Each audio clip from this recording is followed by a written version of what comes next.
অসংখ্য এতিমখানা আছে, অসংখ্য রিহ্যাবিলিটেশন সেন্টার্স আছে, অসংখ্য প্রতিবন্ধী স্কুল আছে। তো এদের সেবা বা শিক্ষা দানের মান কেমন হচ্ছে? এতিমখানাগুলো ঠিকমতো পরিচালিত হচ্ছে কিনা? শিশু পরিবারগুলোকে ঠিকমতো কেয়ার করা হচ্ছে কিনা? ডে কেয়ার সেন্টারগুলো পরিচালিত হচ্ছে কিনা?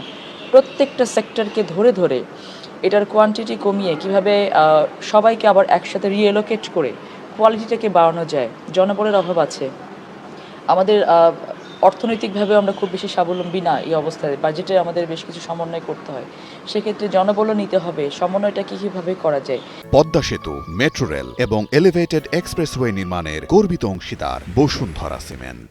আমরা বেসিক্যালি প্রবলেমগুলো আইডেন্টিফাই করছি, করে আমরা কিভাবে এই মন্ত্রণালয়টাকে আরও বেশি জনগণ যেটা সম্পৃক্ততা তো আছেই, বাট এই সম্পৃক্ততাটা আসলে মানুষকে কিভাবে স্কিলড লেবার তৈরি করে বাংলাদেশের মেইন স্ট্রিমে, মেইন ইকোনমিতে এদেরকে কারেক্ট করা যায়, সেই পর্যায়টা মেইনলি আমরা কাজ করার চেষ্টা করছি।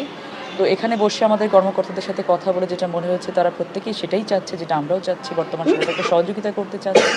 তো আমরা মনে করি যে আমরা যে টিমটা এখন কাজ করছি একসাথে, এটা যদি আমরা 6টা মাস শুধু যেভাবে চেষ্টা করছি কাজ করার জন্য করতে পারি, তাহলে সমাজ কল্যাণ মন্ত্রণালয় একটি ভিন্ন রূপ নিয়ে পরবর্তীতে বাংলাদেশে আবির্ভাব ঘটবে এবং সমাজের কল্যাণ বা রাষ্ট্রের কল্যাণ, যেটা আমাদের মেইন কাজ, এটাকে মানুষ ভিজিবল দেখতে পাবে। এখন ভিজিবল হয় না, অনেক কাজ করে, অনেক গ্র্যান্টস দেওয়া হয়, অনেক লোন দেওয়া হয়, মানুষের জন্য কাজ করে, কিন্তু ভিজিবল হয় না জিনিসটা। সো 6 মাস পরে দেখা যাবে যে ভিজিবলি সমাজ কল্যাণ মন্ত্রণালয় কতটা ভালো কাজ করতে পেরেছে, এটা মানুষের কাছে পৌঁছে যাবে।